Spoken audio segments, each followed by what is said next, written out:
a playlist original. All right, hello everyone, and welcome to another episode of Back to Blockbuster with your hosts Gaius and Jackson. Although Jackson is not here, we actually, as of this recording, put the message out yesterday that Jackson is going to be on a little bit more sporadic the next few weeks because he is pretty busy with classes and all that. And we had talked about it as a team for months. He knew this was coming up.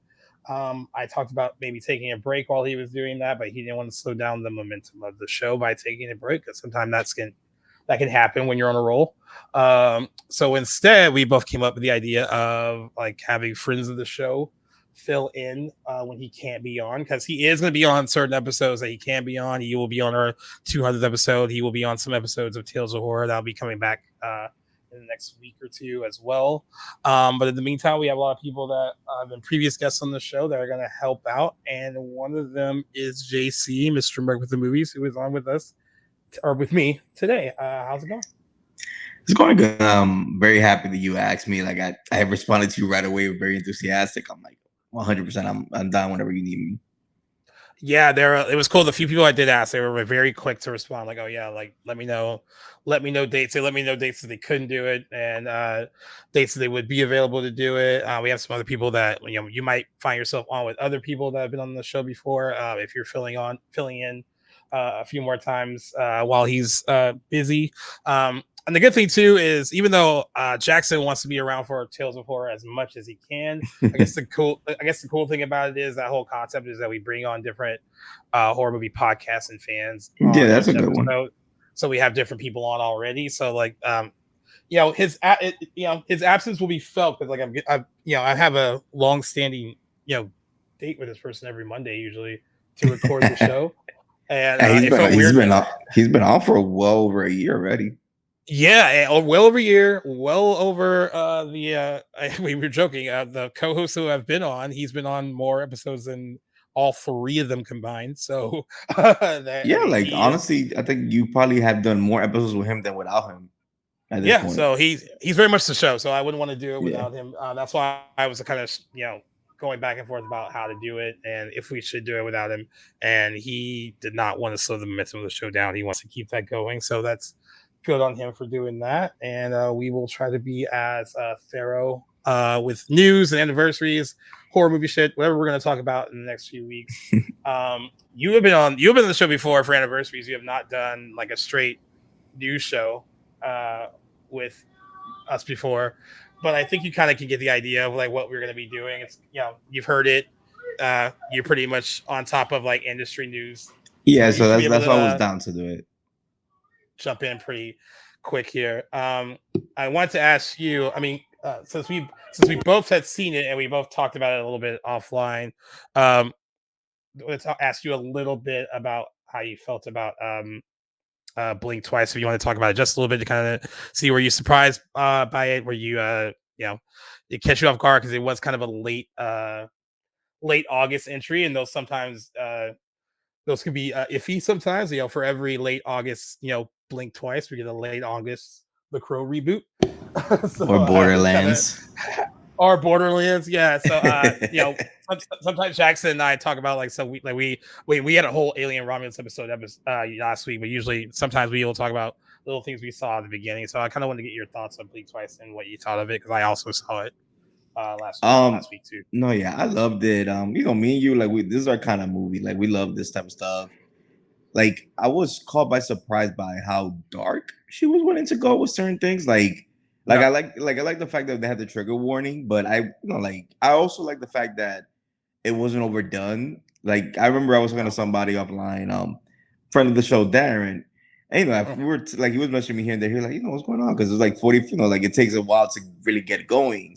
Right. So like I like the fact that she took her time, and then when we finally got to see it, it felt warranted. And like I said, it was just done here and there. Like she gave us enough where the actions of the girls were justified when shit went down.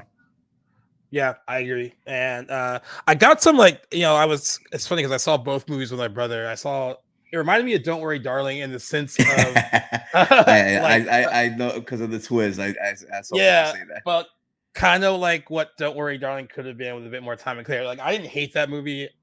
Me neither. I actually found some things to enjoy about it. I just didn't think it totally stuck the landing the way it could have. And I thought this one stuck the landing. I saw both movies with my brother, and my brother actually mentioned the same thing. He was like, it reminded me of that movie you made me go see from like a couple of years ago. I Maybe like, go yeah. see. Yeah. But this one was actually, this was like just a we had the choice between seeing The Crow or this for a preview screening. Great choice. We chose this instead, and I enjoyed it a lot. I thought the cast was really good. I thought her direction was really good. Channing Tatum, I actually like him in roles like this because he plays to both his strengths. Like he's a really charismatic dude, and he that is kind of his biggest strength as an actor. But he can go to some dark places when like he is allowed to, and this character takes a bit, but he does go to some dark places towards the end, and he played that up pretty well. Probably helped that his director he was also in love with, so he was willing to go through some fun places for her. And then it was also like I'm pretty sure like because I'm pretty sure as she was writing it, like she like, oh, I want you to play this role, and they really like worked on it a lot. It's just like Greta Gerwig and Noah Baumbach, like a lot of whenever they do work together, they obviously like even before he like probably sends the script to his agent or whatever, like she's helping him out. So I'm pretty sure Shining like helped her craft this character. Yeah, he was really good. What's the girl's name from Hitman? That's Adria Arjona. I don't know. I think I messaged you after I saw it. I was like, I've been sleeping on this girl. I had like no idea. I remembered her from Morbius of all things. Hey, I mean, it's understandable. It was one of her most recent stuff. No, like I even mentioned in my review, I'm like, she's been like, because she was in Six Underground. She was the girl in Six Underground. She was she was in Triple Frontier. She was in True Detective. She's been in a lot of stuff, but like with Andor, Hitman, and this movie, like I feel like she's finally arrived. Like I think from now on, people are gonna know her name. Yeah, she had that. I mean, she looks great, but she had it like her personality. The character is just kind of this like snarky, kind of bitchy personality. Yeah, like and I love that. That's funny to me sometimes. And then then she becomes like an ally later in the movie. But she had this one line delivery that like cracked me up when she's like talking to the main character, and she's just like I don't want to sound like a bitch, but like I would think I would remember if like a whole other person was here. and like our crowd like started like busting out loud. It was just her delivery of it that was like really great. Yeah, because I remember she handled that part really well. Yeah, because I remember from the trailer when they showed that part of the part like when everybody's like, oh, they don't remember who Jess is. I was always very intrigued. I'm like, I want to know how that happens, and the movie kind of tells us why per se, like they don't remember certain things, which I thought was done really good because once you get the twist and the reveals, is the whole thing with the cleaning lady when that gets revealed fully, I was like, bro, this is genius, like. Yeah, and I thought we were out of twist at that point. I was like, oh, yeah, exactly. That one just came out of left field. It's like when I'm trying to think of, like certain movies where it's like you get the main twist, like because people always think that a twist just has to be like in the final minutes, like Sixth Sense, like it happens in the last like 10 minutes. Like no, a twist could happen midway, and then this one we got whenever you want it. Mm-hmm.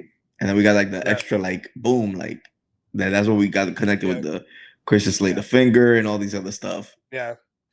And it was cool to kind of see. I mean, everyone kind of had like a funny moment. Even Haley Joel Osment had a really funny like moment too in the movie. He was funny. Simon Rex had some funny moments too. Simon Rex was CC. Yami Aki was also very good. I only knew her from the Whitney Houston movie that I saw, and she was quite good. And it's a really good lead.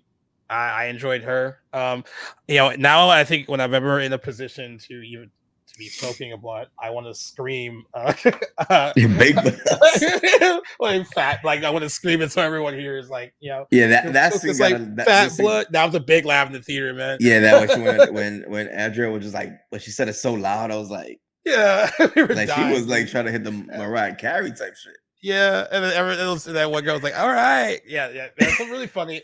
There was some funny stuff in it. There were some really great themes in it. We both talked about. We understand why the original title was Pussy Island. Mm-hmm. Cowards, you changed it. Not understandable. Understandable, but it's like idea, but like she got it, but she understood. Like I think she even knew when she wrote that was like gonna be a tough sell. No, but that's also why I refuse to call it Blink Twice like anything when I talk about it, because Zoe herself spoke so much about how she hated that they made her change it. Like if she had just been like, "Hey, this is the new title," and just left it like that, I probably would have been okay. But the fact that I read about how much that bothered her because she felt like that was, like the themes of the movie was so important. Like it's like it's her baby. She said that she started writing the first draft she ever wrote of that movie was in 2017. So imagine that's like 7 years working on it with that title, shooting the movie with that title, and then just to have it. Amazon MGM's like, I know we let you think that we were gonna call it this. We need to. There's no way we can have people coming to the theater. I mean, that's not even a thing anymore. Like, I don't even think that matters because, like, I never think the joke was like you can't just go up to the theater and be like, "Oh, can I get 2 for Pussy Island, please?" Like, that doesn't happen anymore. You get your tickets yourself online now. You get it online, or you go up to the machine yourself, so you don't even have to like say anything like that. And if you don't want to be vulgar, you could have just said P Island, like me. You said it could have just let me get a ticket for P Island. I think that movie makes an extra $3 million opening weekend. It only made like $7.3 million opening weekend. The title alone would have been enough to like intrigue people, I think. But I hope it catches on. We were talking about it too. Like, it's a $20 million movie. It probably will eventually turn a profit once. Like a little 30 million probably. Yeah, once it cycles through like Prime Video, and it might end up on MGM Plus. That's where Challengers ended up as well. It has a similar release deal that Challengers saw burn a little bit, where Amazon MGM handled the distribution theatrically in the States, and then they let Warner Brothers did it overseas. Yeah, I feel like Warner Brothers handled the distribution overseas better with Challengers, or maybe they handled it well with both. And Zendaya is just a bigger international star that it was able to recoup a lot more money overseas too. That that was a movie that made like 50 million here on the dot, and it ended up making 97 million worldwide. And also I feel like tennis is such a worldwide, like it's like if you make a soccer movie, like it's like it's not just an American thing. Yeah. So I don't think it'll find its audience. I said it was destined to become a cult classic. I think down the line, people, you said when it hits streaming that people are going to be like, "Oh, it's gonna be Saltburn." We're gonna see it on TikTok. Yeah. We're like, we were there since day one. You're gonna see a lot of like social media, like, "Why'd you guys let this fail?" Like, no, we didn't. Some of us saw it. But yeah, okay. The first thing we're gonna talk about for news, we're gonna talk about some movie trailers. But I think the first one we should go with, because there's a big story behind it, is this trailer for Megalopolis that came out and got pulled. I don't think they've actually put out a new one since they pulled it. Yeah, right? I'm surprised it was still on my page. I thought it was gonna. I was on my page too. So I was like, I thought they were gonna take it down on G Reels, because that's happened before. When they pull something, I get like a copyright thing or whatever. So when the trailer dropped, I thought it was funny because it's leading into the whole like, all right, this is a very polarizing movie. It's it's like getting mixed reviews, and they're calling that out by like pointing out the mixed reviews from or bad reviews from Francis Ford Coppola's earlier movies, like even the Godfather and Apocalypse Now and Bram Stoker's Dracula. And I was like, all right, that's kind of funny. And then I forgot what trade was the first to point it out. It was like a Peter Griffin quote. Yeah, but there was one trade pointed it out, and they were like, "Hey, these are fake." And then it just snowballed from there, where like all the bad little quotes that were supposed to be from like all these trades about his previous movies were all fake. And it turned out they were AI generated. Lionsgate said that they didn't really know that was happening, that they kind of like put this out to a third party that handled the promotion and stuff for the trailer, and it was their idea. I was able to just look for even the Godfather and found a mixed review of that. Because Godfather Part 2 was deemed like inferior, because it was like back then you didn't really name a movie Part 2. Like if you made a sequel, you just gave it a different title. Like the Pink Panther movies, what Peter said is none of them are called the Pink Panther 2. They're always like Pink Panther Strikes Back or something like that. Yeah. So it's not common for his work. I get an idea. Some of the trailers quotes the critics called The Godfather a sloppy, self-indulgent movie, while Apocalypse Now was an epic piece of trash. Vulture was the first to note that when it first reported on the quotes, of the quotes that seemed questionable. The actual reviews the quotes were attributed to not only didn't say those things, but often were actually written in praise of those movies instead. Did not actually talk bad about them. So I guess I could ask you, what did you think about the trailer at first, and then what did you think about the controversy that at followed? First, at first, I thought it was genius. I'm like, because like we were around for, like, I remember there was like one of my friends even said like they should have just put the review for Jack. That was actually a bad one. Yeah, you could have done that. That should make me laugh. But it's like Francis Ford Coppola movies have always had a cult following, like Rumblefish, Kind Club. Those are movies that. So I'm like, yeah, like Godfather is considered universally loved now, but back then it was viewed as glorifying the mafia. So they could have actually, like you said, you found a negative review. It was faulty because you got Roger Ebert, Pauline Kael, which are like the two most prominent like movie critics that people like admire. But you could have just used actual negative quotes. So I thought it was a genius idea because. I mean, I haven't seen. I don't think you haven't seen Megalopolis either. Right? No, I have not. I do feel it's gonna end up getting a cult following, just like for being this. Because I mean, by the trailer, you can see it's like a very bonkers movie. Right. The guy literally sold a share of his freaking winery to fund the whole 120 by himself. Yeah. Like I respect that. I respect it no matter what. Like even if I don't end up liking it, I'm always gonna respect that. It's like I wish more directors would do that. Like. Oh, you don't want to give me the money? I'm filthy rich enough. Yeah, if he has it, he might as well go for it. I mean, like, and I guess sometimes when people do that, we call that like a vanity project. When they the Kevin Costner's another example. Kevin Costner's one that did that with the Horizon. Jennifer Lopez did that with her Amazon. Like, I'm so in love. Which I still haven't seen. I watched it. I mean, like, it had some interesting ideas in it, but like considering where. That's all ended up recently. Honestly, that makes me want to watch it now because it's just like she really regrets spending $20 million of her own money on that. My thing is like if you're not getting good reviews out of the gate out of these like film festivals, then maybe the smart thing was to lean in on like, okay, let's lean in on the fact that like his other movies have had questionable reviews, but you could have done that all on your own. You could have like found some on your own. And not attributed to them to like bigger publications where it'd be easy to kind of find out like, oh, did they really say that like back then? Because you said like it was easy.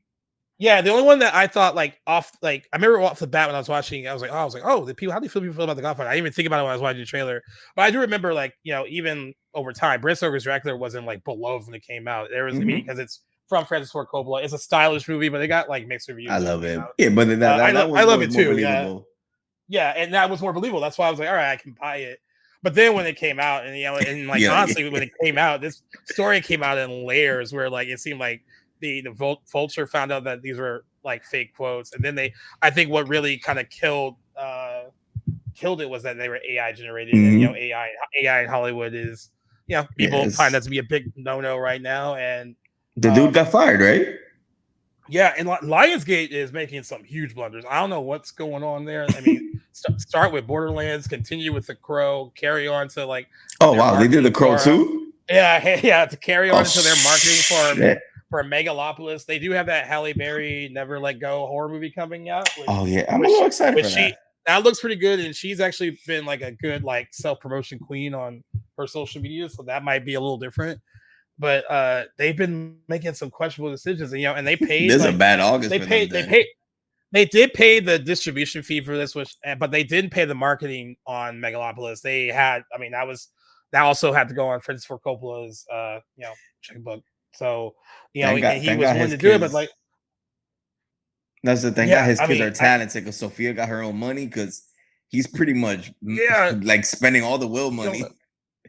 I know. And like, I'm intrigued by it, but like, I mean, this did put like a bad taste in my mouth as much as other people. And it seemed for other people that were like so offended that I just thought what I thought about it more than anything was I wasn't offended. I was just like, it was such a like dumb blunder that it could have easily been avoided. That I couldn't believe that it maybe went through that many hands and they were like, all right, let's just do it as if no one was going to catch on. And I think if they would have used different movies, like if they would have just used like Bram Stoker's Dracula and Jack. Or if the Godfather has a 99% of Rotten Tomatoes, maybe get the one negative review. Get the Yeah. or just get the one negative review of Rotten Tomatoes for stuff. Like, come on, Yeah. like like as if if it's like if me and you worked for, let's say, the LA Times or New York Post. I'm gonna look it up real Yeah. quick. Oh, let me see. Like, I didn't know. I thought my paper loved the movie, but it's Yeah. bullshit. Yeah. I'm saying that if me or JC were interns working at Lionsgate or whoever did the marketing for that trailer, we could have easily found at least one bad review each of the movies that For they sure. listed in that trailer, and they would have been fine. It would have been a really because the narrative at the beginning of the morning when the trailer dropped was that it was brilliant marketing. Like, they thought it was like really like kind of funny that they were like leaning in to the negativity that is surrounding the movie. But once they found out that it was, they It use is fake negativity for his older another. movies. Like, yeah, I mean, does this like? Do you think this even like generates interest from casual people to go see it, or is this kind of like It no? is for anybody that was already negative about it. For which funny enough, remember yesterday? I don't know if you saw the thing yesterday. He was talking about how he purposely hired actors that Oh, were higher quote canceled. unquote canceled. Shia Yeah, LaBeouf, yeah, John Voight, Dustin Hoffman. Like, there's people that are already mad about that. So I'm excited for the movie. I will most likely be there opening day, but we both know this movie's gonna bomb. Like, this movie costs 120 million before marketing. Like, you remember, yeah. it's like the 2.5 thing. You gotta like. There's no way this movie makes 300 million. It's There not. is no way. It's not making it This next year. movie Yeah, will be lucky even if it makes even 25. even curiosity on opening weekend won't help. And I can't. I mean, I think maybe international money could help it. Like, there might be. I can see this being like decent over there, but I don't even think that'll push it to what it Like, needs my to. prediction for that is probably 25 to 30 minutes the most that movie's gonna make. I do Yep. not see it getting anywhere even half to what it cost. I mean, at least he gets this movie out. Oh god, it's all gonna be worth it. Like that, there was a documentary filmmaker guy that worked on the set that actually made a Oh, documentary while okay. they were filming it, and I'm Might be interested in better than the seeing that movie. more of a movie. Yeah, because there's that whole issue with like him kissing extras allegedly and blah, like Yeah, like that's what's this so blood, blah movie, blah. if there was ever a movie this year that needed the good reviews to help its box office, it was this movie. Yeah, Like, if and this movie and had I was got like actually an 85, the interest yeah, would have been crazy. and at first I was like, you go Lionsgate for having the balls to distribute it, but I had no idea that Lionsgate has been like on a giant fumble for like a long time. I didn't know that, like, like someone told me, they were like, oh, they probably wish they didn't push that Saw movie back to next year because they had a Saw sequel that Yeah, was supposed to come out this year, and they pushed it back. That was their like, they had a successful one recently, and like they yeah, were I gonna love another one Saw this year, but X. I did too, and I'm happy they're not rushing it, but give it all the uh Borderlands is a huge bomb. I mean, like, that's only made like $17 million domestic, and like that, and barely even anything overseas, and that was $120 million movie too. So Same. and The Crow is a $50 million movie that only opened to Oh 4.6 wow, million. So like I thought that the budget is was lower. so like that's going to be an expensive bomb too. Now of all the ones that I think Megalopolis and maybe even the Crow reboot has a chance to be like a cult classic down the line. I can see like a lot of revisionist history with the Crow reboot being like, y'all, it's just misunderstood. You guys always compare that to the original. You think the Yeah, original is like like the God. audience score, I was like, because it is is 62. it's not that bad considering that the original is so beloved. And you know, I was talking to Jackson about it. I was like, it's so hard. I was trying to have an open mind about The Crow, but it's so hard for me to not to think about that original movie and not, because that movie is more than like style, and there's substance to it and there's Oh emotion to it, yeah, a lot. and unfortunately, a lot of that has to do with what happened with Brandon Lee. There's a lot of the movie's themes about life and death, and it's hard not to think about him while you're watching it. So there's a lot of stuff that goes into watching that 1994 movie, And more so than also, just watching a regular movie. and people forget, like, yeah, there was 3 sequels, but none of them were Eric Draven. They were all different crows. This Yeah, movie is using specifically the one Eric that Brandon Draven, Lee. Shelley, yeah, So like, so that's why it's bothering me. I feel like if this movie had been just a crow with a different a character, I think it would have had yeah. not so much the hate, but I feel like because I think that's probably what like Alex Proy is the guy that directed the original. I feel Oh, like that's why it he bothered him. been trolling like Yeah, I crazy, know. man. I think if there was anybody in the world that was happy this movie bombed and got negative It's reviews, it was him. him. Well, it's funny too because like at first I was like, okay, that trolling is like so immature, but I was like, if you were a director on that movie and you And your went through all actor that trauma, died. and you went through that trauma while making it. Would it be easy to watch someone just remake it? The actress who played the original Shelley, I don't know her name, but in the Me 1994 version, neither. she even said that it's so connected to Brandon Lee that's why it's not resonating with the new one's not really resonating with anyone, and might not be fair, but I think that it's just a part of its DNA. I mean, you can't really ignore it. And you're right about the sequels, and that too. They're different crows, and I think if they had just established that this is going to be a different guy taking on that persona, like maybe a different situation in which he dies and all that stuff, because like it's similar. It's not exactly the same, but it's similar. If they would have changed up some stuff, I think there would have been a little bit more goodwill from people going into it. But yeah, I I mean, at agree least that. Bill Skarsgård has Nosferatu. Like he'll bounce back pretty quick. Yeah, he having a rough year too. Like what was that other one? Boy Kills World. That shit bombed World. too. That bomb, and with the quickness in this one, Worse than this. yeah, worse than this. And he's innocent in all these. He's a good actor and deserves better. So he'll have better at the end of the year. So that's good on him. So guys, yeah, if you want to see Megalopolis, when does this come out? It comes out on September The 27th. 27th. Yes. All right.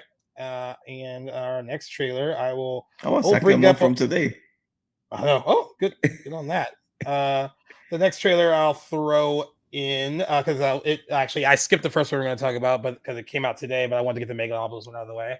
It's for Sonic the Hedgehog 3 that actually dropped today, and me and you aren't we're not in the demo, but we definitely played, or at least I know I played the game. I played the game too. It was like that. The Sega Genesis generation. So like I guess we can still claim that we're in the demo, even though we've outgrown the game. I actually liked. Let me tell myself. I liked the first two movies. I thought they were really good, solid, especially for video game adaptations. Fun. Yeah, exactly. Yeah, and considering from where we started, you guys all remember that really crummy like design for Sonic, and this was one of the few times the internet like went crazy and they listened, and it was the right thing to listen to, and they fixed it. And the first movie opened like right before all the COVID stuff was about to happen, made a decent amount of money still, like before everything shut down. And then the sequel came out in a time where we were trying to go back to movies, so it was still kind of not as dire when the sequel came out, but at the time we were going back to movies. Someone pointed out that the third one, opening December 20th, the same day as that Mufasa Disney movie, Lion King prequel, a lot of people think that this third one has a chance to be really, really, really massive, even more massive than like the second one made a lot of money too. Oh, yeah, it's gonna be because of the Christmas release. Like that's money for family films. Yeah. I mean, I think it does a good job. Like, I like the trailer. There's a lot of fan servicey stuff in it. You got a lot of characters. Like, you're introducing Shadow in this one, voiced by Keanu Reeves. That's gonna automatic 20 million. Extra 20 gives the trailer another boost. You got people that started out as antagonists in the second movie. Knuckles was kind of against him. They became friends with him by the end, and now he's fully on their squad along with Tails and Sonic. I think these movies actually do a good job of integrating the human characters more so than like a lot of other movies of this type do. So I really enjoyed that. We got some new people joining too. Kristen Witter is in this as well. Jim Carrey is back somehow. I thought they know they gotta bring him back. Like a lot of old heads. Like we remember, like this is literally all we've gotten from Jim the last like 6 years. These movies. Yeah, I think he's basically retired except for these. Like someone said that he's retired, but he's still up for that bag from these Sonic movies, which is because he's easily getting like 15 to 20 million. Yeah, and clearly he's having fun, and clearly he likes working with the director Jeff Fowler, who everyone has spoken highly of. I really liked the trailer. What did you think of it? Did you? No, same. It was like good fan service. Like I like the first two. They were fun movies. So, like it looks as about to be the same. Like, like I'm pretty sure by the end of this movie, Shadow will probably be somehow part of the crew for whenever they do a fourth one. And like I said, it's just exciting to see Keanu like in a role. Like the press tour is gonna be great because if they pair him with Idris Elba, that's a fun bunch. That whole bunch is fun. Even like the people who aren't or even doing Keanu. Imagine if you get Keanu and Jim Carrey for one of the sites you like. That's like a great pairing for both of those people to talk to. Yeah, I think that press tour is going to be fun. It'll be interesting one from James Marsden because I think it's just his first one since the whole like Since the the quiet on quiet set. on that stuff. Yeah, I think enough time's gone by where people won't mention it. That should be fine. I think. But No, for, there's probably some rules that have questions you we'll be can't able to talk answer. about it. Other than that, it should be a fun press tour. I agree. That's going to be a fun group of people. I'm wondering. I guess there is no real competition, but Mufasa out opens this, right? Or does this out open Mufasa? I mean, if given that if they stick to the same, because like you know how I feel like movies these days, especially because they're going for the same demographic. Like it's different when it's like a Gladiator and a Wicked stuff Yeah, or Moana. You know, Gladiator is more for adults. You know, obviously there'll probably be some teenagers that want to see it, but this is family. This is like family films, both of them. right. But I don't know because I feel like even though the Favreau's remake made a lot of money, a lot of people, you Yeah. know, it was the hype. You know, we all thought he was going to strike gold again, like he did with the Jungle Book. I didn't And like the the Lion Lion King is King such a remake. like the Lion King is just such a familiar brand too. Like, it was gonna make money no matter what. Yeah, I mean, I'm very interested about that because of that, because the sour taste that the remake left on people. But I'm also very intrigued because it's Barry Jenkins. Like I can't, even though clearly this is a paycheck job because it's like we know how it works. Like these indie directors, they make this big movie Yeah, that gives him some cachet to be able to do a smaller project. Like you already know his next movie is gonna be probably some small Oscar indie movie, but yeah, I would like to think that he respects himself enough that he's not gonna pick the he didn't pick this project if there wasn't no real substance in the story. exactly, And then I also like exactly. there's the whole Godfather 2 angle. How is that we're following Oh Mufasa when he yeah, was young, and then we're following yeah, Simba. Like that has me really intrigued. yeah. Well, either way, I think that they both probably will be able to share the It's gonna family be a great audience, which is weekend. like it's gonna be a good weekend. And like positioning the Sonic movie over the holidays rather than making the summer movie was smart because I think they know that they could leg it out through the end of the year into the new Like, it's year. like So February. yeah, so it's gonna be another hit, and like I know they talked about how they basically want to continue making like basically a Sonic extended universe. So like that is kind of what they're. I mean, that's what everyone wants now, I guess. I mean, Extended Knuckles got a whole universes. TV show. Knuckles got a whole TV show. I'm pretty sure. I'm sure Shadow and you probably will get something down the line. Who knows? But yeah, I think it looks good. I'm all for it. It comes out on December 20th. Pick your poison between those two kid friendly movies. Um, Next trailer dropped yesterday. I didn't know anything about this, and I kind of missed the film festival run from it and the good reviews it got. It's the Which Amelia one? Perez Oh yeah, yeah, film. yeah. Very excited for that Um, one. it's a short teaser. I didn't know anything about it at all, and then I looked it up and saw that it got a huge standing ovation. I guess like They won Best Selena Actress, Gomez. the girls.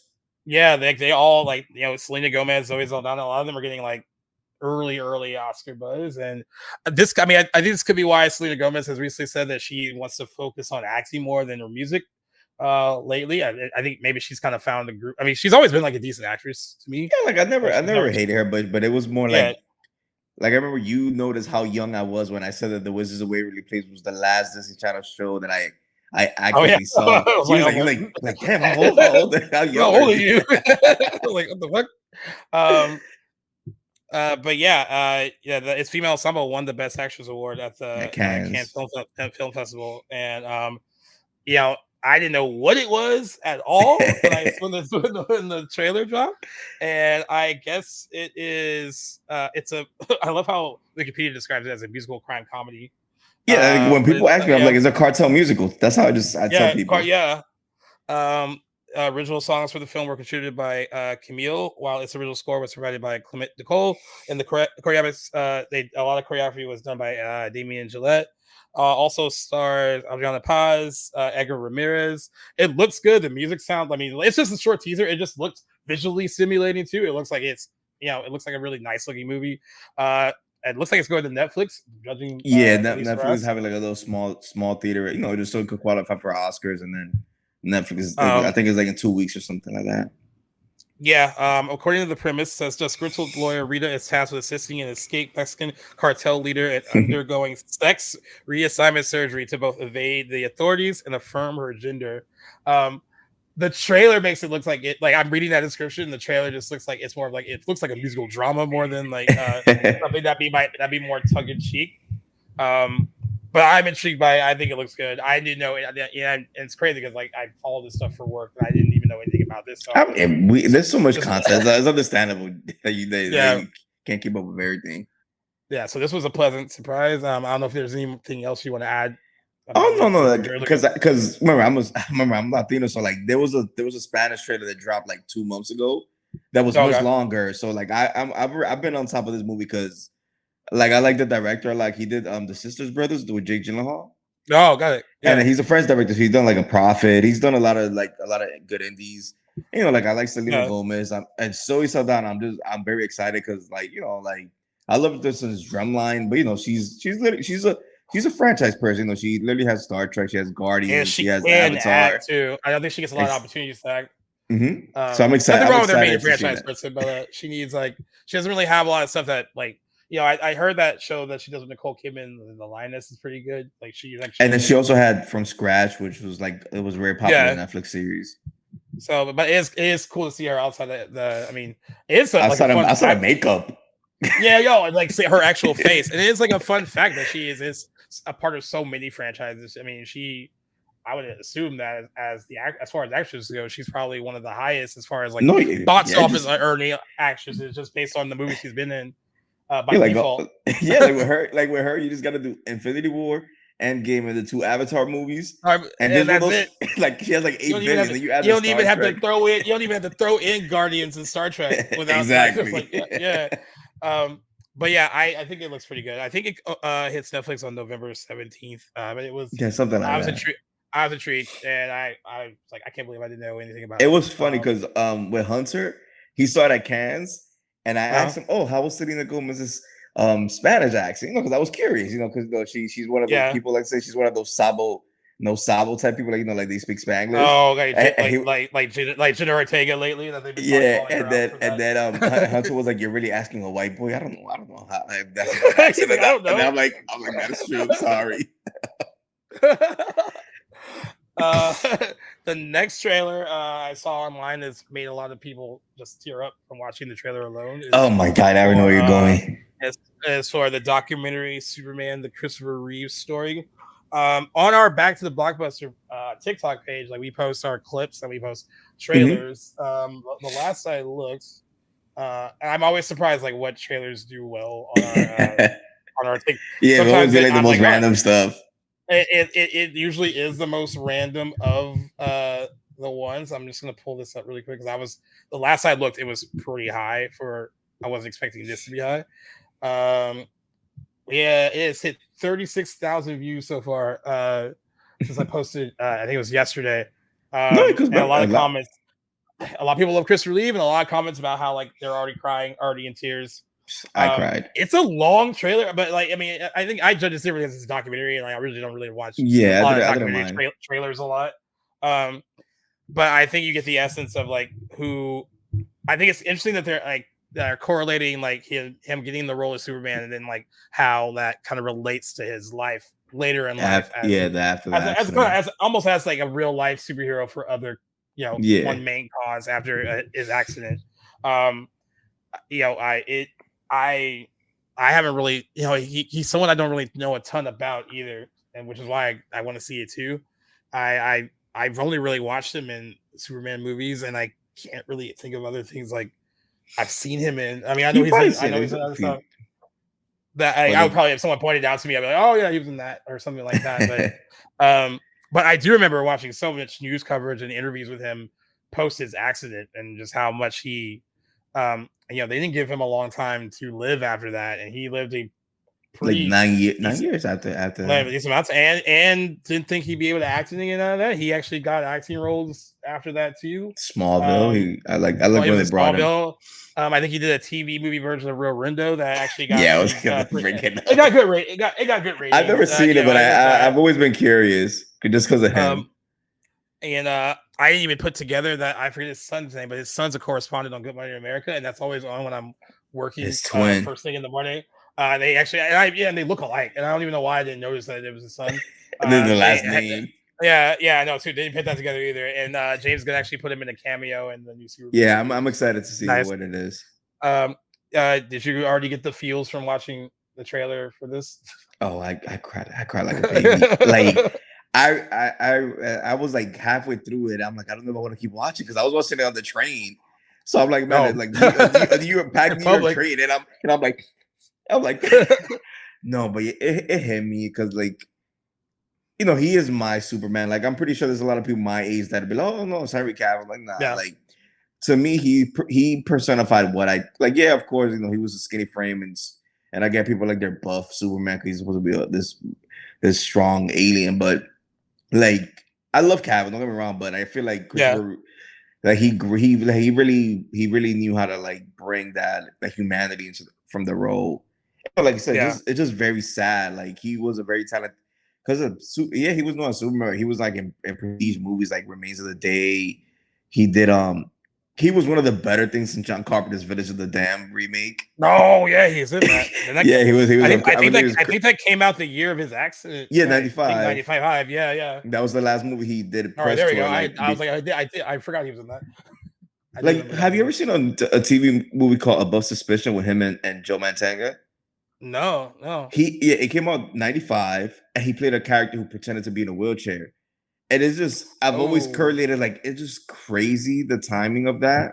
Yeah, he super young. I didn't realize how young he was when he died. Yeah, like, 52, right? 52. Yeah. His accident young. was in 95. And he passed away October 10th, 2004. I mean that. There's like the one bit of line of dialogue where he's like in the trailer where he's talking about like basically how he wouldn't be the same man that he was. He wouldn't be able to like make love to his wife anymore, or like no, yeah, or hold his kids and he or hold his son. Play catch because the catch or play catch.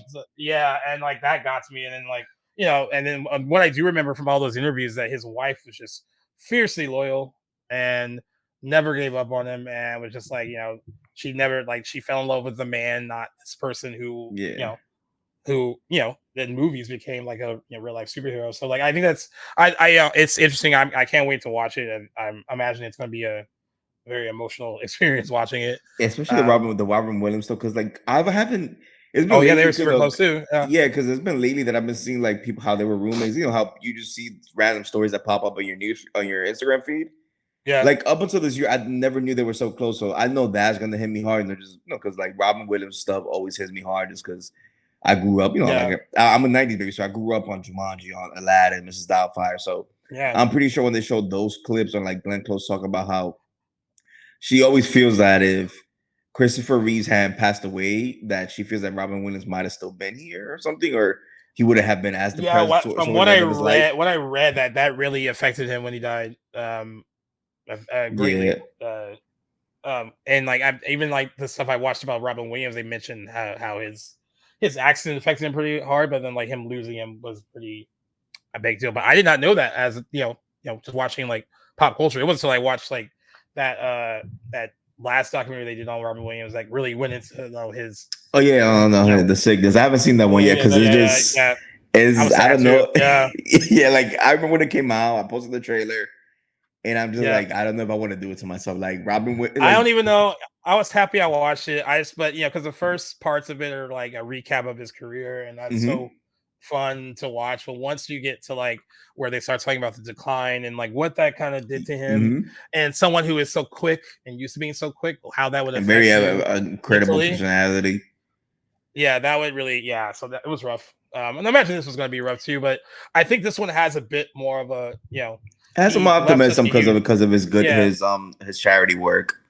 Yeah, and he probably left like a good mark on his kids and his wife. So his wife passed away recently, right? Or like a few years ago, right? Oh, I think she did. Did she have like cancer? I believe. Yeah, I want to. I don't want us to say like Let me pull it up. I feel like I remember seeing something like that. Yeah, let me. Dina. Yeah, she passed away in 2006. She passed away 2 years after him. Oh wow! I didn't think it was recent. Yeah, I thought it was fairly recent too. I wonder if that's one of those things where it's like broken heart. Yeah, she had lung cancer. She had never smoked cigarettes, which is a primary risk factor, but in her early career, often sang in bars, hotel lobbies with exposure to secondhand smoke, and they think that's how she got it. Oh, that's crazy. I those things that you forget. No, you forget. Absolutely. Like we both here think it was like recently, and she's like, she was like 18 years ago almost. 18 years ago, yeah. But this comes out. They said it gets a limited theatrical use in collaboration with Phantom Events and the United States on September 21st and the 25th. So looking forward to that one. You think they'll probably screen it for you, right? Yeah. Do you usually get documentaries? Yeah. Okay. I won't say I usually turn them down, but like sometimes some other people get them usually before I do, but I will try to get this one first. The next trailer and our last one is for a movie called Y2K. Also did really well on our page too. Got like 10,000 views on our page, which is cool. Some of those views, I think, in comments for people that don't like Rachel Zegler, because I saw some comments that were really. They were pretty mean spirited, and I need to understand if she kicked all your puppies or what happened, because I still want to remember who called her. Someone on our show, and I can't remember, called her a poor man's Jenna Ortega, and I need to just go through the old episodes. I mean, Jackson can't remember who it is either. And they're both Americanized Latina, so I get it. They do have a look. Like if you was to cast them as sisters in a movie, I'll believe it. Yeah, I totally would. The movie said it depicts an imaginative version of the year 20,000 problem, while two loser friends crash a high school party on New Year's Eve 1999, a bug causes all technology to come to life and turn against humanity. Someone said this really looks like Superbad, but the 2024 version of Superbad. It was like Superbad mixed with This Is the End. Yeah, I guess it premiered at South by Southwest and got good notices there, so I'm looking forward to it. I did get Superbad vibes from it, but I mean, there's nothing wrong with it. I feel like that's like the go-to. I mean, I think it's produced by Jonah Hill, which kind of it is. Yeah. So there you go. I don't know. I thought the trailer was good. We were born during Y2K, so like I definitely know what that was like. We thought the world was going to end, right? My freaking brother turned up the lights when it hit 12, and everybody got a little panic, and I was like. And then there was somebody in my page that made me feel so freaking old. I'm only 32, but this person made me feel so old because he comments here like, "What was Y2K?" I was like, "Oh my freaking god!" You imagine how I feel. He said he was born in 2001. I'm like, okay, that makes sense. But when he said, "What is Y2K?" I was like, I was freaking 8 when that happened. Like the fact that you don't know that, it made me feel so old. I'm like, Jesus.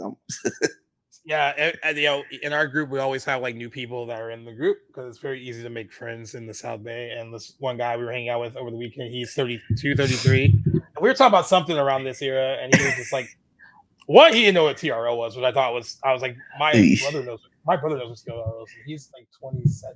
So like, I feel like you should know what TRL is, but like, whatever. I just thought it was kind of funny. The things that do make you feel old. And the Y2K thing, like, I mean, I remember that. I remember everyone thought like all the world technology was going to turn against us or just like completely die. And like, it was the whole like, let's get all the water and shit. We can go into our bunkers kind of end the world madness. But I don't know. I think it looks fun. I think this is kind of fun movie for it's good. I'm surprised it's a December release. I would have pegged it for more like probably like September, like coming back to school shit, or like October. Yeah, or even I feel like summer would have worked too. Like if that August would have been nice. It probably would have. It's such a small movie. It probably would have got lost. Yeah, maybe. But yeah, it opens. You're right. It opens on December 6th. I think it looks fun. Stop being so mean to me. I'm very curious how that Snow White movie is gonna do.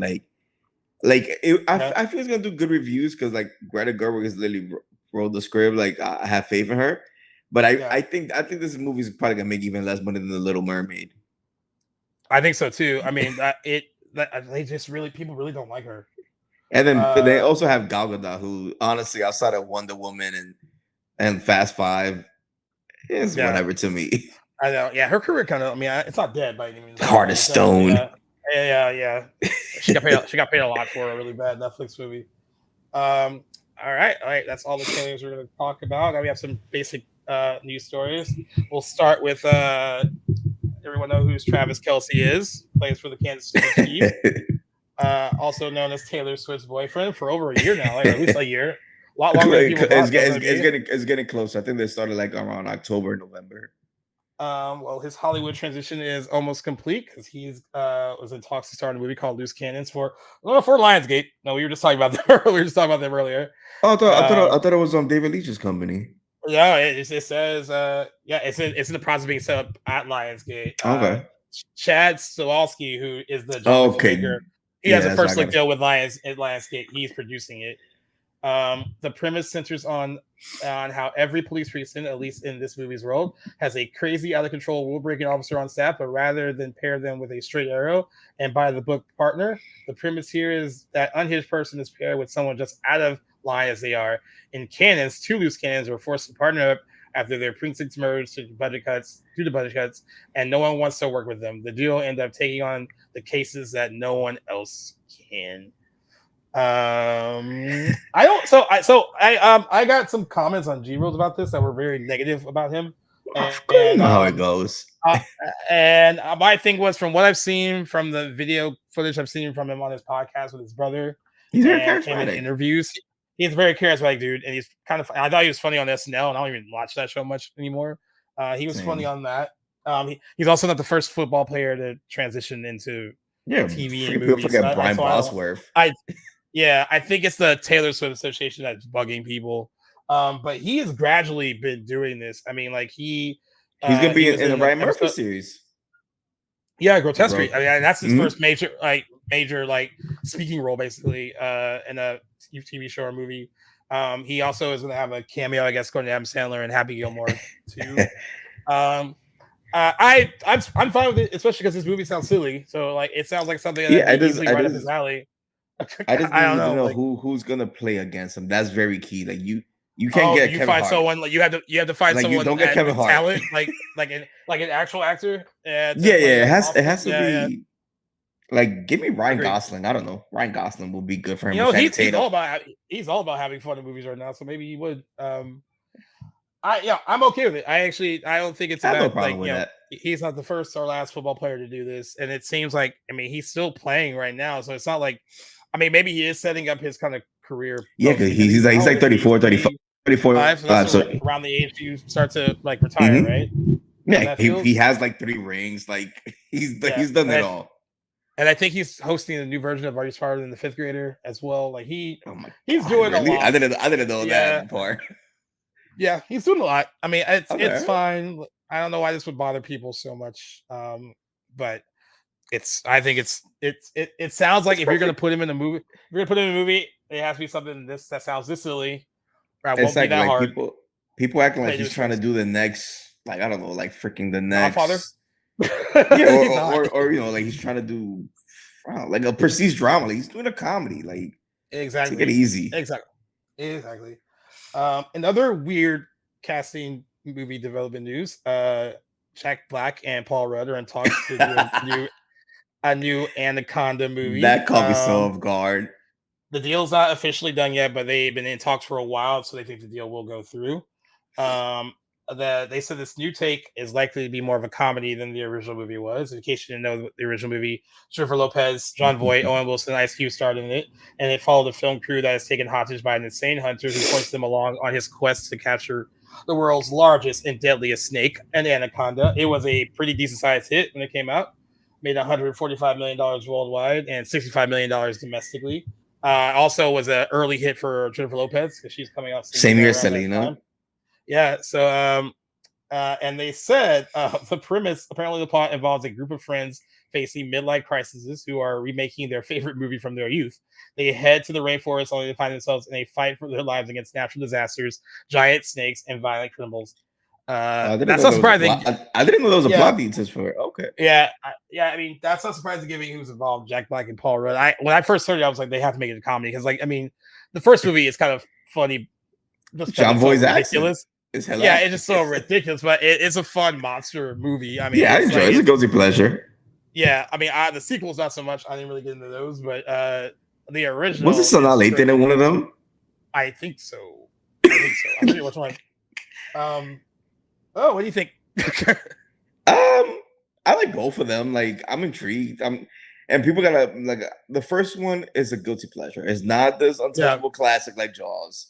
So that's also why I'm also okay with it. Like, it'll be different if this was viewed as a has a classic monster movie like like Jaws, The Thing, or The Fly, I'm perfectly fine with it. It's like you're acting like if it would have been Josh Gad and Kevin Hart, I would have like, look at what Paul Rudd and Jack Black, two of the most likable actors in the business.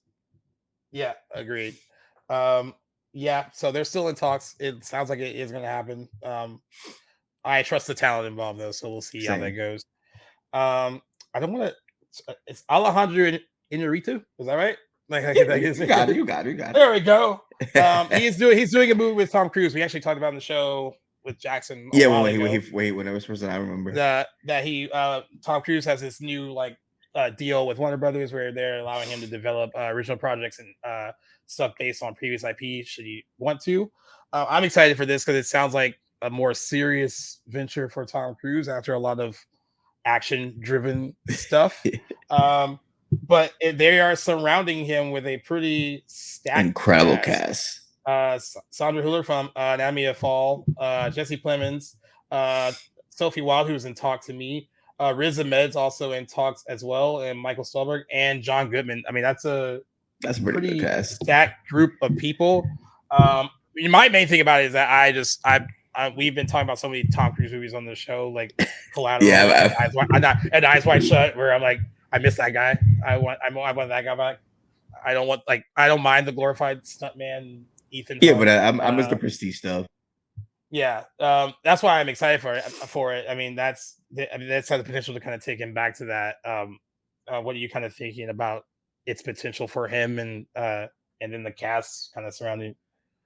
Well, I mean, regarding him, like Inarritu, like remember his last movie, Leo won his Oscar. Right. The year before that, Birdman like dominated the Oscars, and Michael Keaton should have won the Oscar. Yeah. Still heard about that. Got him nominated. Edward Norton actually got a lot of people nominated. Remember, like almost all his movies, like Emma Stone and Edward Norton were also nominated for Birdman. Yeah, so, Beautiful. How Barnett was nominated. 21 Grams. Benicio, like Babel, the lady from Drag Me to Hell, and the Asian girl, like. Yeah. So like Tom Cruise being back in the Oscars for the first time since Magnolia looks very, even although I'm a little surprised, it has like kind of like fantasy elements because it was like what is like the most powerful man in the world or something. Yeah, what it says, I'm trying to see, revolves around the most powerful man in the world who embarks on a frantic mission to prove he is humanity's savior. Before the disaster he's unleashed destroys everything. That's so it feels like it might be like a little more daring, like more might be. It feels like it have sci-fi elements, but given Richard's background, like because Birdman was like had this very like fantasy style picture. I think it's still going to be a hit with the Oscars, and it's just nice to see Tom Cruise like remind people. Like you said, like that he's more than just a glorified stuntman. Like because people that like the younger generation, that probably grew up with him just being in Mission Impossible, Edge of Tomorrow, Minority Report. They don't remember the one that we do, like A Few Good Men, Jerry Maguire, Rain Man. Like Tom Cruise is a really good actor when he wants to try. He wants to be America's Jackie with doing his own stunts in his 60s. Yeah. I mean, maybe he's at the point where I think it was the producer that said that he doesn't want to chase an Academy Award, and that's fine. I'm not saying that I need him to win an Oscar. I'm just he's just one of those actors that you feel he should have. He should have one, and he actually has. I mean, like I said, we revisited some of his movies on the show. Like Eyes Wide Shut was another one. Collateral. I'm sure we'll talk about Magnolia this year too. That'll be another one that like will remind me of like how strong he is as a performer and an actor. Interview with the Vampire has an anniversary this year too. That'll be another one that we'll cover. And that's a very interesting performance. I mean, he's good. I remember Anne Rice was like so mad about it, and she refused. And then she loved his cast. She loved his casting. And then she saw it when it came out on VHS, and then wrote him like perfect. A full like letter of like apology, like like oops, I was wrong, sorry. But yeah, I'm looking forward to like that getting into that stage of his career again, because he is he reminds me of one of those actors when he was like starting out, that like reminds me of like Brad Pitt, where it's like, oh, he's a good looking dude, but is he more than that? And he has to prove to be more than that, and he proved that pretty early on that he was. And his career is like kind of weirdly opposite to what most people have. Like he started out in all these like kind of like really like these not all of his movies are like big dramas or anything, but I feel like the early part of career should have been like the whole action blockbuster Exactly. tentpole And then stuff, as he gets and older, then he and then comes. his prestige era should be now, and he had like a opposite. Yeah, that's what I like about Career path. Brad Pitt, because like I always called Brad Pitt like a character actor in a pretty boy's body. Because like Yeah, Brad Pitt is just an incredible actor. He just he just has that face. It's like Colin yeah, Farrell. Like remember when they tried to make Colin Farrell such a thing in the 2000, and then he started doing like Horrible Bosses and yeah. Bruges. He started doing these like comedies. Like, hey, I'm more than just a pretty face and an action star. Because he's a natural character actor too. He just happened to be good looking. So yeah, that's why I was Brad Pitt. Like I feel like he mixes the both, where he could do a Once Upon a Time in Hollywood and Babylon, but he could also give you Bullet Train and F1. Like he has from those actors from like the Tom Cruise generation. I feel like he's the best one at balancing both the movie star and the like. Yeah, I agree. I could do these prestige dramas as well. Yeah, I agree.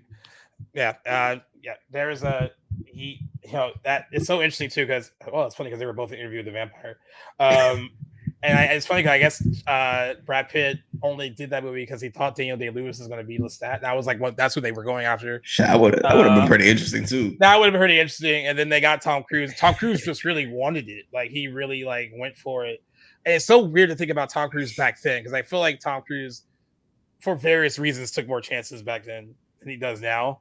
I don't remember how like much of a story Scientology was for him back then. I knew by the time like after he was done with the first Top Gun, he was already in the church and all that. But like, I don't remember.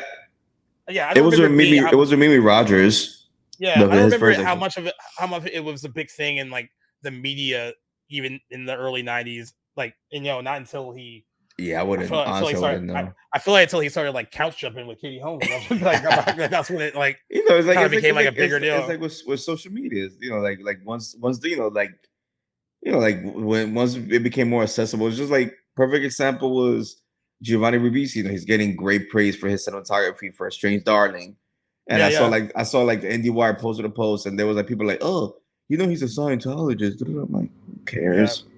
So it's like I feel like in this day and age, like where like people have easier access to stuff, like it became like this thing with Tom Cruise and that with the couch jumping and now like with the fact that supposedly he's like very estranged from his daughter with Katie Holmes. Yeah, so like my mom talks about that. Like my mom's always like, he's like, yeah, he's a good actor, but how come nobody reads for Phil for being like a bad father? I do feel that is your mom is correct. I do feel because like my mom is like, if his name was Tyrone Biggums, they would be all up in his grill about how he doesn't see. Yeah, like I feel like he's like the one actor that's kind of been bulletproof from that stuff. Like people mention it's crazy. There, but like, because like the reason he doesn't have a relationship is because of the Scientology, right? Because she isn't one, and that's one of the main reasons why he doesn't have a relationship with her. I think he has a relationship with his kids with Nicole Kidman. I think one of them were adopted, right? I don't know. I can't remember how that situation was with. No, I think all the kids was. I think kids were adopted. I think it was with Keith Urban, her husband, right? Keith Urban was her husband now. Yeah. I feel like she didn't have like biological kids until she got with him. I think the kids they got with Tom were adopted. Because I think they are close with him. I don't think they talk. I think they have a very interesting relationship with Nicole Kidman, and I think that's just because of the Scientology suppressive people angle, which could be its own episode of the show if we really wanted to talk about it. But yeah, I'm really interested in the movie. It sounds good. I'm looking forward to it. Plus, Warner Brothers, like with that plot, could easily be an IMAX movie. On it, it could do like a Oppenheimer IMAX release, even though it's supposed to be more serious. Yeah. Speaking of Brad Pitt, this was a story that I didn't throw at you earlier, but you said you just wanted to know about it. Yeah. So that movie Wolves, that's directed by John Watts, that's an Apple original film. It was supposed to come out theatrically. They pivoted it last minute to give it a 7-day theatrical limited run, and then put it on streaming a week later.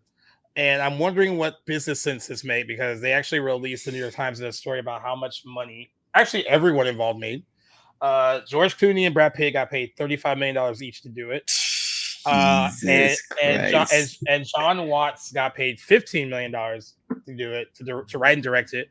There's already a sequel in development, and that's going to happen. This was a movie that I guess John Watts wrote for Brad Pitt and George Clooney. I think my issue with there's been a big debate about the price point for actors. I know a lot of people have talked about what Robert Downey Jr. is getting to be Doctor Doom.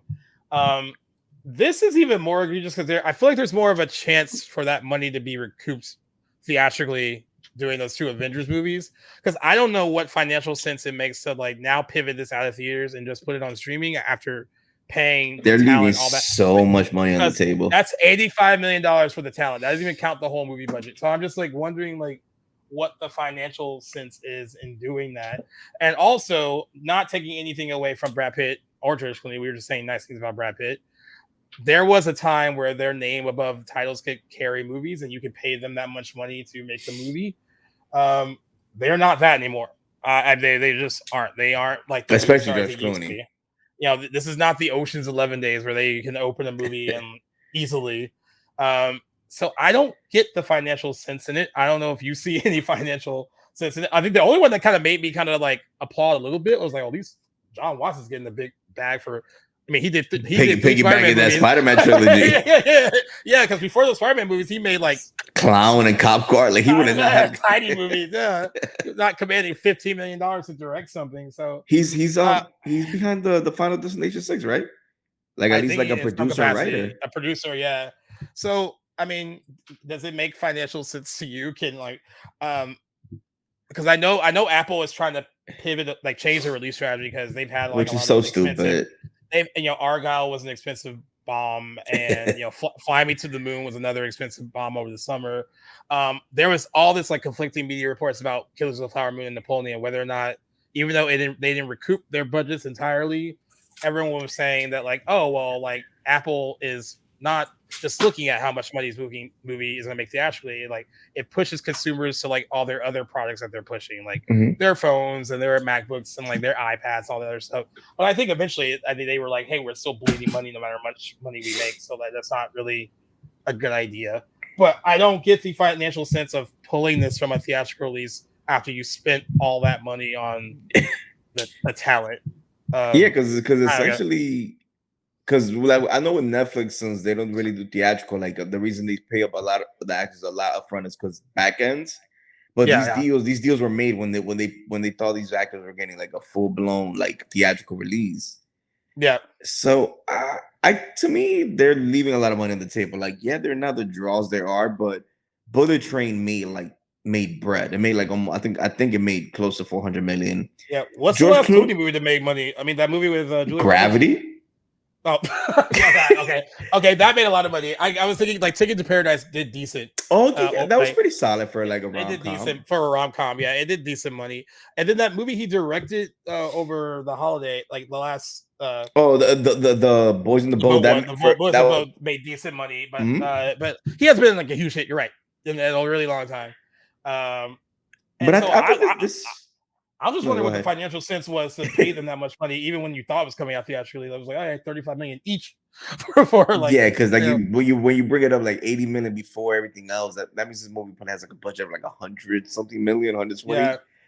And realistically, if it had a long theatrical run, come here, Bullet Train had the big cast and then the being an action movie. Like I could have seen this movie make like 150 to 200 million, but. For sure, like the fact that you're giving a 1 week release and you paid 80 million just for the talent without getting try to like put it out there theatrically and see what money you make back. Like because the thing was Napoleon and Killers of the Flower Moon made a lot of money. It's just they also cost a lot, so it doesn't look that like good. $200 million movies, yeah. Yeah, because like with Fly Me to the Moon, that shit only made like 25 million, so that was a bomb no matter what. But Killers and Napoleon made a good amount. Just the budgets were just too crazy. But both of those movies made over 200 million. Yeah, and like Fly Me to the Moon, although lower budget than the others, still $100 million. Yeah, I was so shocked when I found out. Yeah, and I think it only make like $25 million. It looked cute. I haven't seen it. No, it's a decent movie, but it's literally the definition of what we think of nowadays as a streaming movie. Yeah, like I saw it. I guess it was like wondering like what they're putting their money into. Like when it came out in theaters, I thought that it could maybe get like the kind of, because we have like the indie one but used now doing decent money, and like I thought they could kind of get that crowd that it didn't really. So Like it was funny when you and Jackson were talking about it, and you were talking about when you were running through their programs, and you were mentioning, I've never heard of half of these stuff. I cracked up so much because I'm like, I've heard of a lot of them, but if you ask me whether I've seen them, I probably seen like maybe I forgot who 15%. made the joke. They were like Apple TV Plus is the king of like they have some really great fucking shows and movies That nobody and watches. and then you just go like they're just like they have this like ideology, I guess, where they're like, yo, we just gonna like see if people just find it. Like that, I'm like, do Which you is even promote stupid. it? And like they spend a lot of money on shit, but it's like they don't like promote it. Well, I Yeah, mean, because I guess I see promotion for like the morning show, and I don't even know how well that show does. I know people a that lot watch of it, but I people don't know hate how watch it. well. And like I know people watch Presumed Innocent because I heard a lot of people Oh talking yeah, about that with Jake that was a Gyllenhaal. very popular But one. like for the most part though, like I really don't hear like them discuss Because much. correct me if I'm wrong, like you can only get that if on an Apple TV, right? You can't get Yeah, anything. you have to have it through That's your the Apple. that's the that's the thing. Like it's like let's say you don't let's say you have an Android, you can't even download the freaking app to watch it on your phone. Like they need to switch that, Uh, you know, if because that whole mentality, like just find it. That's not gonna yeah, work. there are some people that think that the inevitable is like Apple and Warner Brothers become a I mean, thing, and then that would help. that's the And thing. that would help that problem, I guess. But that's like what everyone's doing now. They're just merging, and yeah, we'll see. The stupidest one is Paramount plus Showtime. That name is Yeah, so it's so stupid. fucking. It's so dumb. And like, and with Wolves, like both routes made no sense to me. I was like, up front that much money, like I guess it could have done well if it came out, but I can't imagine like it doing Not to tremendous justify 30 business. plus million. Yeah, and then now, like even not even given the chance to do that theatrically, you're just like, I don't, I don't think you're recouping that money back just from letting it have a 1 week limited release and then like And throwing it on your platform. like no Yeah, offense, like but I then would probably go they see already it. greenlit a sequel too. Like, I mean, crazy. I guess maybe they'll probably say like, okay, if this does good, maybe the sequel will get a theatrical thing. But there's so Yeah, like I will probably see it, but I know there's gonna be so many people that that follow both our pages and know that it's only getting a 1 week release. They're probably just gonna be like, oh, I'll just wait for it yeah, for streaming. So like yeah. it's so stupid. Because I watched the Instigators, and I swear no one I know even knew it existed, and it had some big name people in it. Yeah, that one got really Like that the marketing for that one was so bad. that, yeah. I don't know what went. You got Doug Liman directing, you got Matt Damon and Casey Affleck, like a lot of good people in that. Alfred Molina, good people. Just I don't think they really, people talk about Netflix and them not really being like proponents of theatrical stuff, but they don't have to change their release strategy because they still do so well. I mean that blurb I heard that Oh yeah, whether it's like in one day, Netflix gets in 1 day, they get that's more crazy. than Apple gets in a month, and I was like, bro, that's so why Like would they want to change their I knew that Netflix obviously did more, but I did not think it like when you said that, I was like, holy shit. Yeah, I was like, that means the gap is so huge between these services. Yeah, because I remember Crazy. the one thing I always loved about Apple TV, and I would always softly say it, I would be like, I like the fact that they give their movies long theatrical releases. Like I saw Killers of the Yeah, Flower Moon twice in they theaters.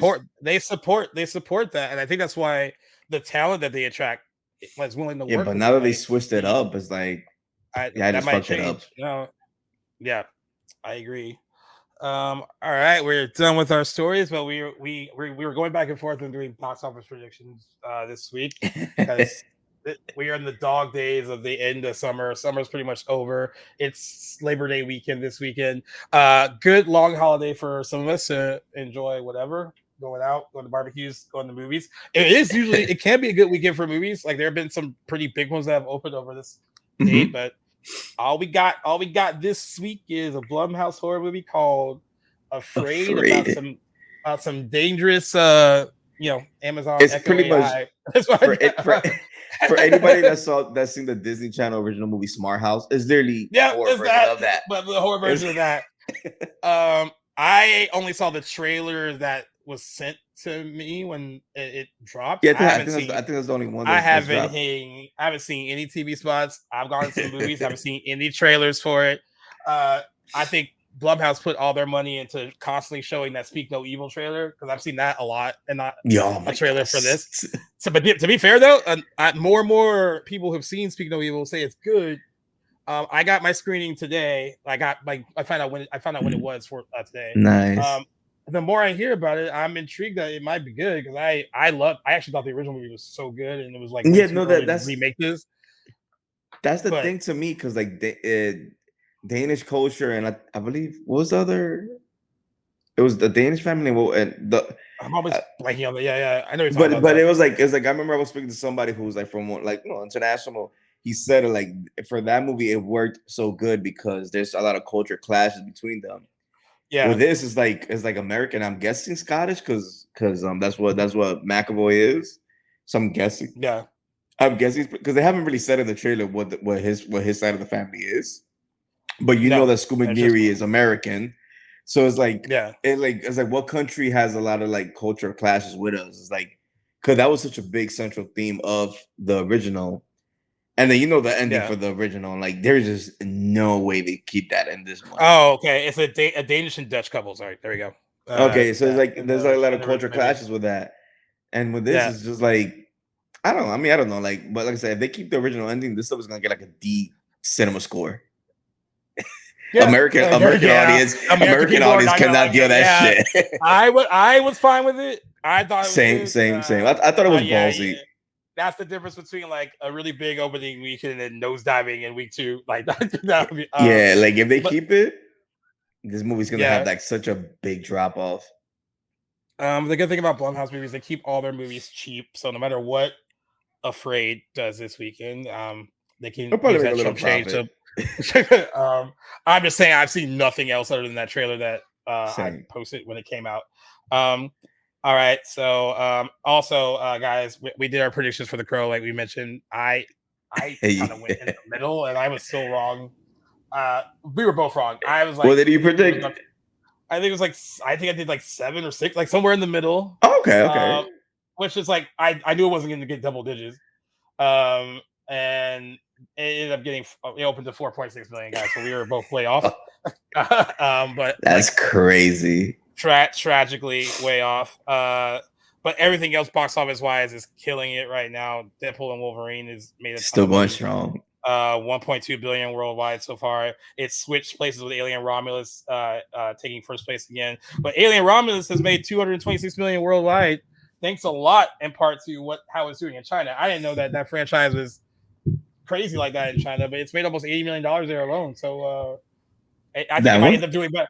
I think it might end up doing better there than it does here. I think there's still enough gas in the tank to get this to like 100 million, a little over 100 million domestic. But like it's gonna make at least 300 to 400. When it opened worldwide. 80 million, was that worldwide or was that domestic? No, so it opened to 110 million globally, and 42 million of that was here. Okay. So I mean, but I mean, it's gonna make nearly $400 million worldwide. So I think that's enough for a sequel. Well, the fact that it was already the 200 millions and and that franchise has never been like a huge like money maker like that. People like probably like Prometheus was probably the highest. It was like 400 million or some shit. $1 million.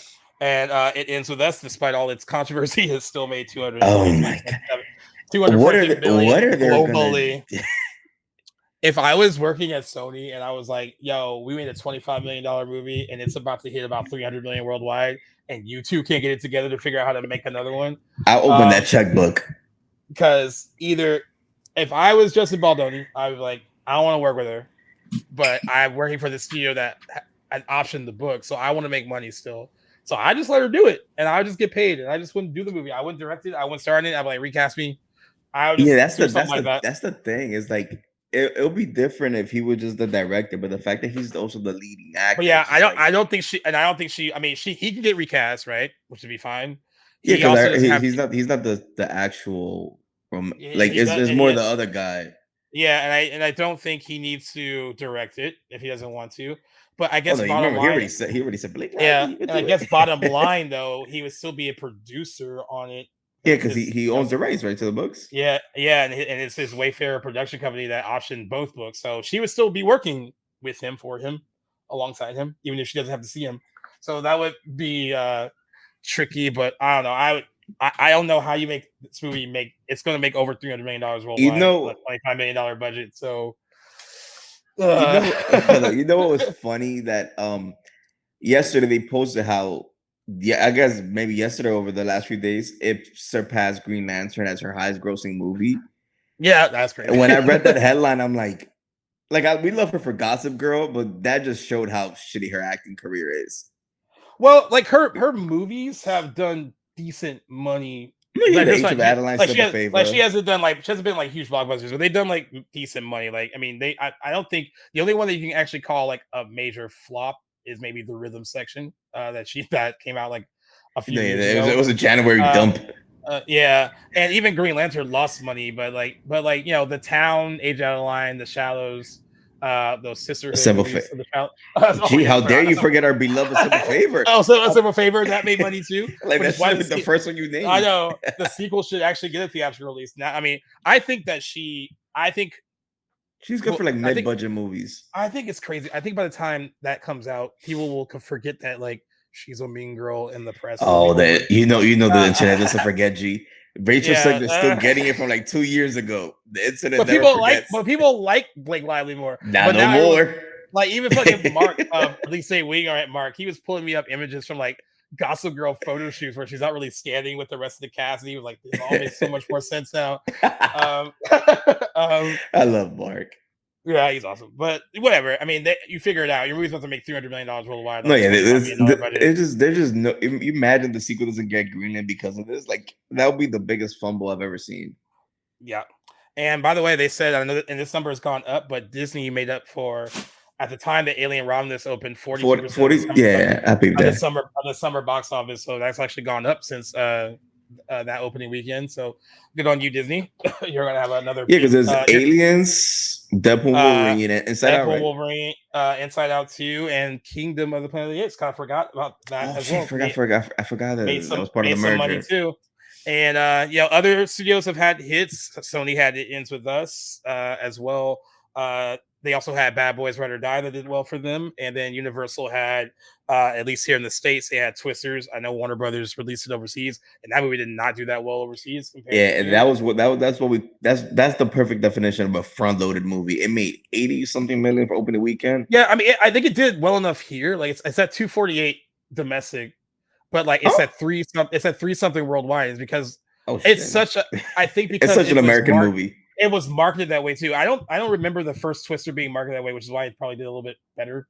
But this one like played into the whole like country Midwest roots a bit. Yeah, like freaking Luke had him come on. Yeah, so Luke Combs on the soundtrack, yeah.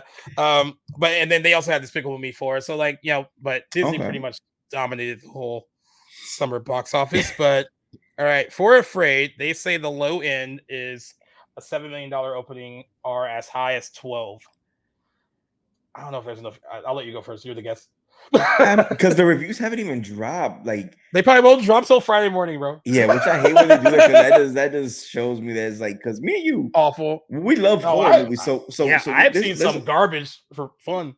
Yeah, so like, there's a lot of horror movies that don't get great reviews. But I saw Night Swim.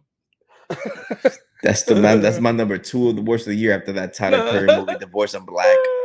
Oh, you actually watched that too? Yeah, I just wanted to do it just because I saw that opening casket scene. I was like, I have to watch this movie. No, but yeah, like, so I always hate when they be like, oh, the reviews don't drop to like, not even for Thursday previews. The Friday morning, I'm like, that's when you know it's bad. Yeah, because like we like a lot of horror movies that don't get great reviews, but when they do that whole like, oh, the reviews ain't dropping until day off, I'm like, man, that's not good at all. Like that's not even guilty pleasure horror. This does not bode well. Yeah, so like I feel like if this was to get good reviews, it could have been like a little surprise hit, because we've seen that with, especially with Blumhouse at all studios, because they keep it so low. Like we just see them have always this, like constantly having like surprise hits that you didn't expect. Yeah. So I mean, damn, that's it. If we had reviews, I definitely would have helped me with my prediction. So I'm gonna go 8 million. All right. I don't have as much faith. I'm gonna go 7.5. Okay, keeping it close. Only because I haven't heard anyone talk about it. That's the thing. Like if we had heard a little bit of buzz, we could. I haven't heard any murmurs at all. like whatsoever. And like even like Blumhouse can release like horror movies like this and like make some quick change and like still make you hear about them. Imaginary made like And 30 something million. that was Horrible. That was hot garbage too. They probably can't wait. I think Speak No Evil will do decent. Oh no, yeah, Speak No Evil is gonna do good because the people that just love James McAvoy. Then it looks like he's leaning into his split personality, really aggressive villain type character. And they've been jamming that trailer down our throat too. So that movie's. I could predict that movie's opening to like 18 to 25 million. I think. Yeah, I kind of think that's what it is too. And I think if reviews are good, I would high in that. By the time it opens, probably one we'll be talking about because that opens like next week, doesn't it? Like that's no the I think like the 13th. Oh, the way we got Beetlejuice next week. Oh, we got Beetlejuice first. Yeah, that'll be more exciting to predict, guys. Yeah, because that could also. I feel like that's also going to be the September record. I think the current one is It Chapter 2. I think it's 123 for like the opening weekend. Like I want you and whoever you do it with just to have so different numbers because that movie I feel could go from like I think they're predicting like 80 million, but and that's like one of the low way. I think I can see it going higher. I could also see like because especially if reviews are good. Yeah, like the fact that it's premiering at the Venice Film Festival, I'm like that's not a movie you'll think that will premiere at a film festival. So that has me like a little intrigued because remember like I'm assuming you grew up like loving it too. Like so it's like it's like with belated sequels to like comedy classics, like it's very tricky. So the fact that it's opening in a film festival, I'm like, okay, that means that like I have faith that it's not just gonna be a nostalgia thing. I feel like it's actually a good movie, and they've been promoting the hell out of it. Oh my god, there's that, very much so. All right, that brings us to the end of this episode. JC, tell them all about Mark with the Movies, where they can find you. We'll always put your link and stuff on our page, but just tell them what you do anything new with the page lately that you want to talk about, or anything you want to discuss. Yeah, you can find me at Mark with the Movies on Instagram. I pretty much post like G knows, and like I post about everything. Like it's not like I don't really discriminate. Like some people like just really post like the big news and stuff. Like I post like mine because I like people to know like smaller movies. I'm currently running a year-long project, 80s Film Friday, which is very fun, especially the fact that it's getting to October. I'm really looking forward to doing a couple 80s movies. Like I have like Cap people lined up, Society. There's a few, and then I also do a lot of anniversary reviews, which tends to be fun because like G's covered a lot of them this year too, like 89, 84, 94, 99 have so many great movies. Like I'm looking forward to so many stuff. So you can find a little bit of everything on my page. Nice. All right. Well, I will link those for everyone to see. And as far as what we have coming up, Mark and I did an episode for American Pie that we're going to release soon. Nice. Jackson and I actually recorded an Inglourious Basterds episode that we were also going to release soon as well. That will be the Inglourious Basterds is your listener's pick for August. As it should have been. Yeah, American Pie is not your listener's pick, but it was the July anniversary that we didn't get to because we were just trying to rearrange the schedule, and Jackson wasn't able to be on it. So Mark jumped in his spot, and that was perfect replacement. Perfect replacement. That's his wheelhouse. We still have your other listeners' pick for July, which will be True Lies.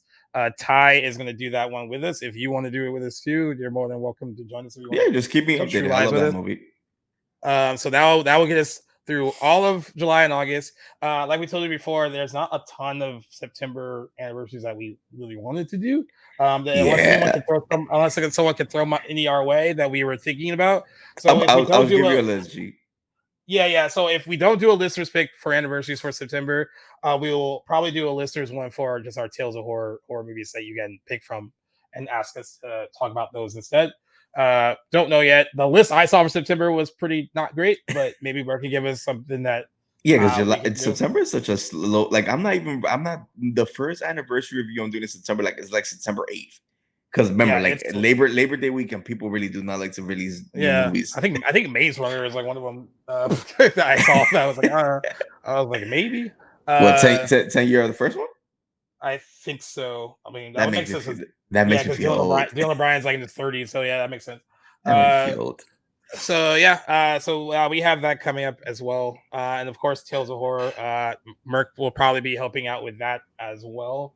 He already suggested Drag Me to Hell because we were supposed to do that a long time ago and didn't get to do it.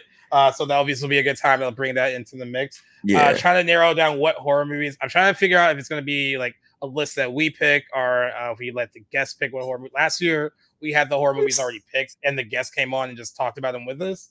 I Maybe mean, we'll switch it up. since you're having a lot of like horror like themed podcasts, like that would be a good thing. Like having them like pick the movie. Already pick the movie. Yeah, so that might be how we'll get it done. But yeah, September and October, the next 2 months will be all horror movies all the time, and we will throw in, of course, the news episodes as we see fit. Last year when we did Tales of Horror, there was a writer's strike, so there wasn't a lot of news. So yeah, that made it easier. Made it a lot easier. Doing Tales of Horror this year is going to be a little harder, but You're gonna have like the film festival reactions. Yeah, but it did well last year, so we wanted to do it again. So that'll be coming either next week or the week after, and then that'll play throughout the rest of September and through the end of October. As always, if you want to listen to us, you can listen to us wherever you get your podcasts, whether it's Apple Podcasts, Spotify, Good Pods. They're all great, but Playlist is our podcast studio network, and they have an app in the iOS store or the Google Play Store that allows you to listen to our show and other great shows. So please get that if you don't have it already. JC, as always, thank you for your help with the news. You're going to be on quite a bit more probably in the next few weeks. So I will keep you posted on the schedule. And thank you as always. And until next time, everybody.